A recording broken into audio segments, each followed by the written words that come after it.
Next up, for neurological diseases and disorders, we will be discussing stroke.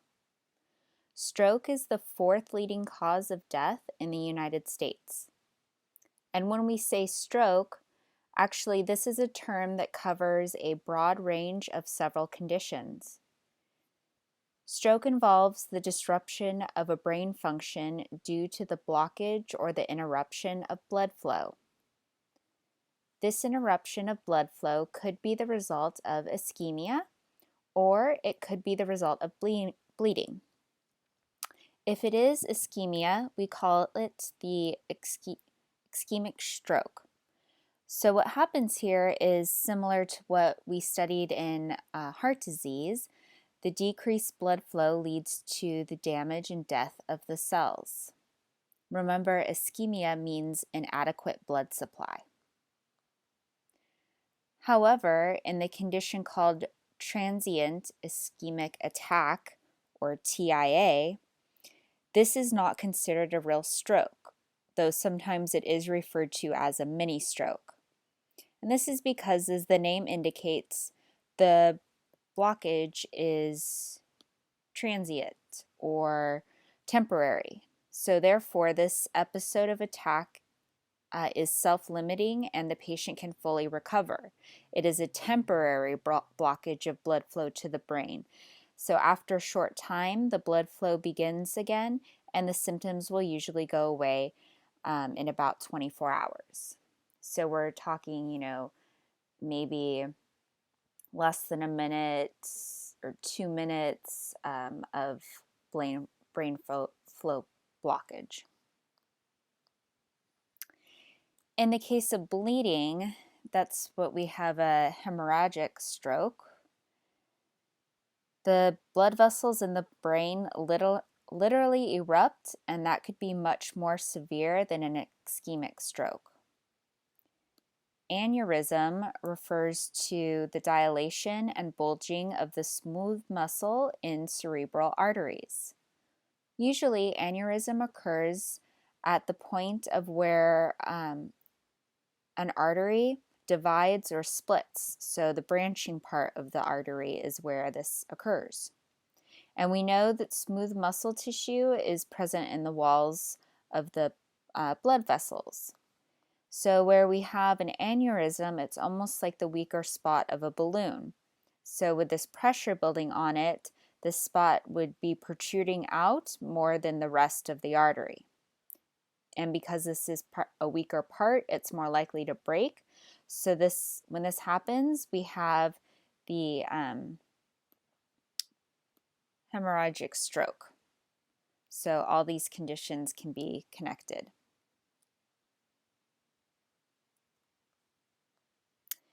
So there are some non-modifiable risk factors for a stroke. These factors are quite similar to the ones you talked about with heart disease last semester. So things like age, gender, ethnicity, genetics, these are all things that obviously we cannot change. However, we also have quite a few modifiable risk factors that we know. If we look at this list here, hypertension, cardiovascular disease, diabetes, liver disease, all of these are associated with a lot of different lifestyle factors. So these pre-existing conditions could increase the risk for people to have a stroke.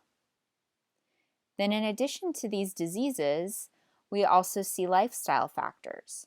For example, smoking, alcohol use, especially the abuse of alcohol, as well as illicit drug use. All of these could lead to a stroke. Unfortunately, it's actually not uncommon for people to pass away because they have a brain hemorrhage resulting from a drug overdose. And then actually regular exercise is a factor that is associated with decreased risk. So we would see the risk increase if there was a lack of exercise or physical activity. So this table here summarizes cardiovascular health metrics, and of course stroke is also considered a vascular disease. It's just that the vessels that are affected are not in the heart, they're in the brain. But as we just said, these factors affect the vascular health all over the body. Therefore, we can definitely use what's in this table to assess the risk for stroke. And this shouldn't be anything in here surprising anyone right now. These factors were covered at length when you learned about obesity and the different cardiovascular diseases. So during the ischemic attack, what happens is that due to decreased blood flow to brain cells, these cells are damaged due to the lack of oxygen and glucose. And one of the reasons we emphasize glucose here is that the brain cells highly prefer glucose as an energy source. So we know that they can use ketones when they have to, such as during prolonged starvation, but the cells aren't usually very happy about that. They really like and would prefer to use glucose. Due to the blood-brain barrier, fatty acids cannot enter the brain cells to provide energy. Therefore, glucose is a key source of fuel for the brain cells. So if this lack of blood flow persists, then cell death or necrosis could occur within 4 to 10 minutes. From the blockage to irreversible cell death, we can see this window period is very short. So we should already be thinking in that this means early diagnosis, early intervention, and treatment will be key for the patient to recover and be able to retain certain functions. Otherwise, once the brain cells are dead, neurons cannot regenerate, so that's permanent damage. And unfortunately, this is what we see in many stroke patients. They end up having a lifetime affected by the condition. In terms of signs and symptoms, different stroke patients may have different ones because of the various parts of the brain that could be affected. It could be loss of vision or slurred speech or the loss of speech entirely, or it could be different levels of paralysis that affect different parts or different sides of the body. So some people may be completely paralyzed or might be paralyzed just on their left side, while other people would just be affected on their right side. It all kind of depends on exactly what part of the brain is affected. And so an acronym out there to kind of help people recognize if they see somebody that might be having a stroke is FAST, F-A-S-T. So looking for paralysis, we might see it in face drooping, having arm weakness, or slurred speech. So if you see anybody like this, if you ask them to smile and they can't smile, they can't raise their arm up, or they can't repeat a simple sentence back to you, then you should definitely be calling 911 because time is of the essence in this situation.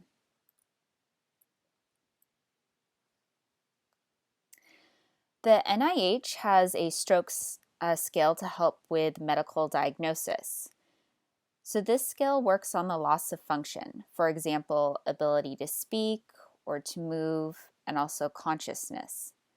And the book does have a good discussion for the scales, so please make sure to look at that in the textbook. The same as other neurological conditions, medical imaging is very important in order to diagnose stroke. So sometimes we may even detect minor strokes before the patient reports any signs or complaints. So over here, this picture, we have an example of a CT scan of a stroke patient. So the area circled in red here, this is the area that lacks blood flow, so it lacks oxygen. And again, early intervention is key. If we catch this before cell death occurs, we may be able to reverse the process because once blood flow resumes, the cells will be able to recover. However, Once the window period has passed, then it's irreversible, unfortunately. The medical treatment, including medical support, again depends on the part of the brain that is affected. For example, some stroke patients may have the respiration area in the brain that's affected, therefore they may need mechanical ventilation. If it's a hemorrhage, it may put pressure on other parts of the brain, and that may call for other interventions or even surgery in certain cases. If it's a blockage in the artery, ischemic stroke, we want to provide certain medications or procedures to help dissolve. So dissolve the blockage, the thrombolysis, so this way we'll be able to resume the blood flow. Also, if we see that there are high levels of coagulation going on, we can use anticoagulants and aspirin. All of these should be done in conjunction of what we call neuroprotection treatment. Basically, the damage that's being done during a stroke attack is not done only to the cells where the blood flow is interrupted, but it also affects the cells in the surrounding vicinity. And this is because, as we mentioned, say if we have a cerebral hemorrhage, that can cause intracranial pressure to go up, and this is because we have that extra blood, extra mass in the limited space of our cranium, and that pressure could affect other cells that may have normal blood supply at that point. So over time, this could cause severe damage as well. Also, rehabilitation is very important for stroke patients, especially after they have survived the acute phase and they are recovering. The rehabilitation may involve PT, OT, or speech-language pathology. So during your internship, you may have the opportunity to observe how certain rehabs are done.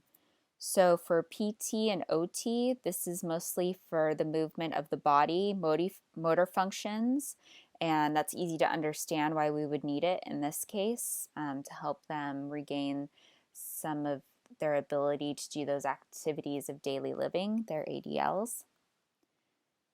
What speech-language pathologists do, or SLPs, is also very important because they can train patients to regain the ability to speak and also retrain the movement of the tongue and other parts of the head and neck to help them improve their swallowing function.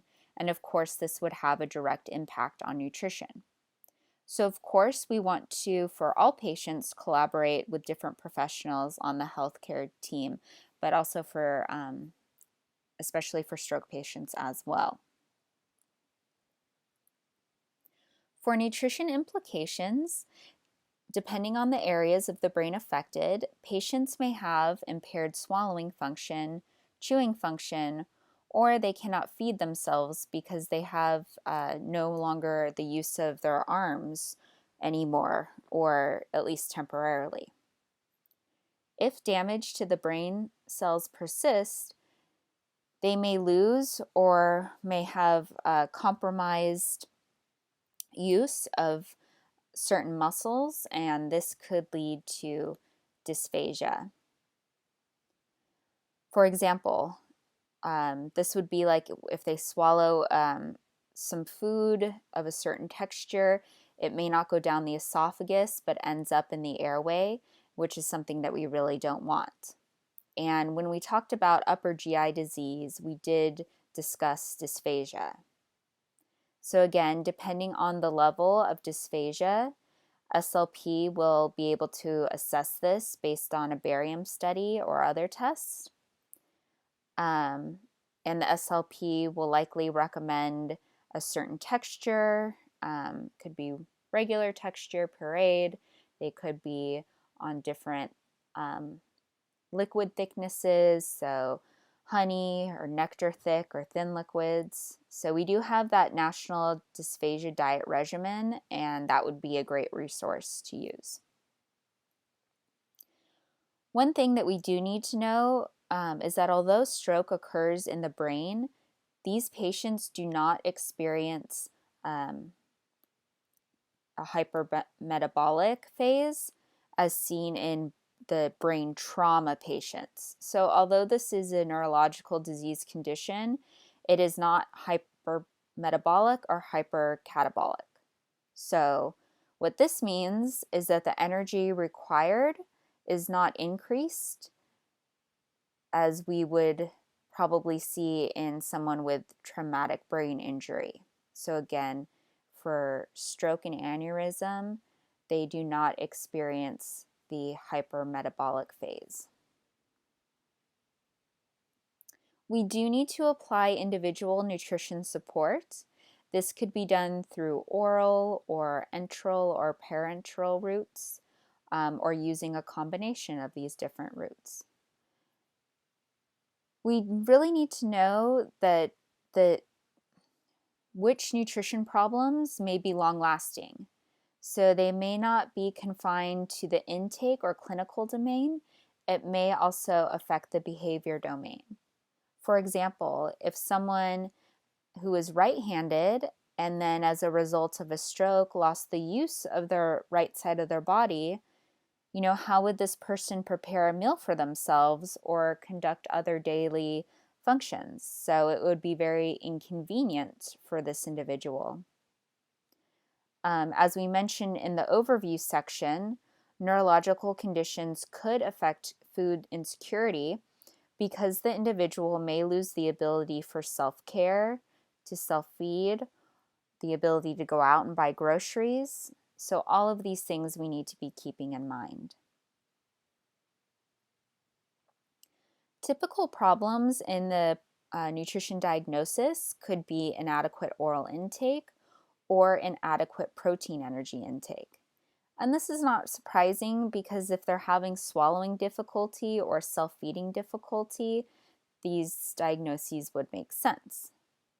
In this case, if it was a swallowing issue, we may modify the texture of the diet, or we can also modify the route of delivery or provide feeding assistance if they're having issues self-feeding. We do have here a sample PES statement. So an adequate energy intake related to swallowing difficulty as evidenced by dietary intake meeting less than 30% of estimated energy needs. So obviously this is below the minimum requirement and we would need to do something about it to intervene here.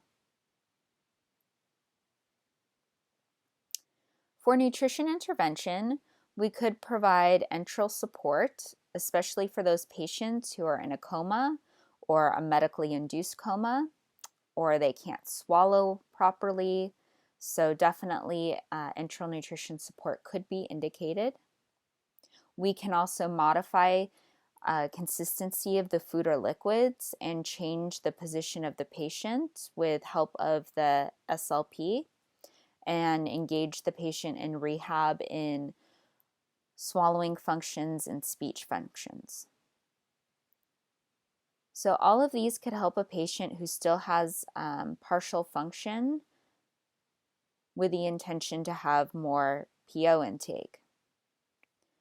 And then again, if we have dysphagia, definitely we need to be following the national guidelines and then of course following the specific recommendations by the SLP.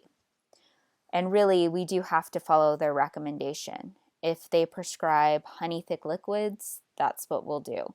If they say nectar thick, then we have to provide that.